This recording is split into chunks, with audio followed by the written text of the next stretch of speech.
അപ്പം ഇതാണ്. അപ്പം ഗൈസ് ഇതാണ് ഇന്നത്തെ എൻ്റെ ബ്രേക്ക്ഫാസ്റ്റ്.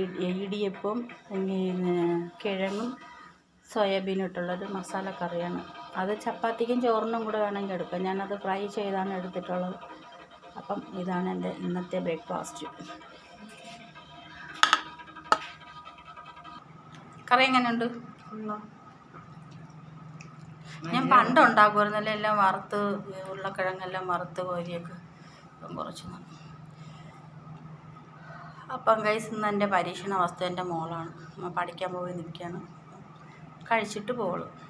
അപ്പം ഇനി ഇത് ഉണ്ടാക്കിയത് എങ്ങനെയാണെന്ന് വെച്ചാൽ സോയാബീൻ ചൂടുവെള്ളത്തിൽ കുതിർത്തിട്ട് പിന്നെ അത് മസാല പുരട്ടി എണ്ണയിൽ മൊരിച്ച് കോരി, അതുപോലെ തന്നെ ഉരുളക്കിഴങ്ങും അങ്ങനെ തന്നെ ചെയ്തത്. എന്നിട്ട് മസാല അരച്ചെന്ന് വെളുത്തുള്ളി ഇഞ്ചിയും തക്കാളിയും സവാളയും കൂടെ അരച്ച് പേസ്റ്റാക്കി പകുതി സവാള വരട്ടാനായിട്ട് വെച്ചിട്ടുണ്ടായിരുന്നു. പിന്നെ അതാണ് ഇങ്ങനത്തെ കറി ഉണ്ടാക്കിയത്.